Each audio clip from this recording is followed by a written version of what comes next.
ഒരു ഇടയനെ ഛേദിച്ചു കളഞ്ഞിട്ട് ആടുകൾ ചിതറിപ്പോകുന്ന പോലെ ശിഷ്യന്മാരായി തീരുമെന്ന് കർത്താവ് മനസ്സിലാക്കി. അവർക്ക് തന്നെ കൂടാതെ ഈ ഭൂമിയിൽ ജീവിക്കുക എന്ന് പറയുന്നത് അസാധ്യമാണ്. അവരുടെ ഹൃദയം തകർന്നു പോകും, അവർ കലങ്ങിപ്പോകും. അവർ അറുക്കപ്പെട്ട ഇടയൻ നഷ്ടപ്പെട്ട ആടുകളെ പോലെ ചിതറിപ്പോകുമെന്ന് മനസ്സിലാക്കിക്കൊണ്ട് അവരെ ചേർത്ത് നിർത്തിക്കൊണ്ട് യേശു കർത്താവ് അവർക്ക് ആവശ്യമായ ആശ്വാസ വചനങ്ങൾ പകർന്നു കൊടുക്കുകയാണ്.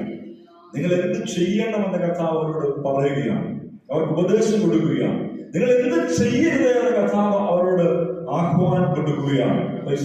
കാരണം അവരായിരിക്കുന്നത് വളരെ ദുഷ്ടതരമായ ഒരു ലോകത്തിലാണ്.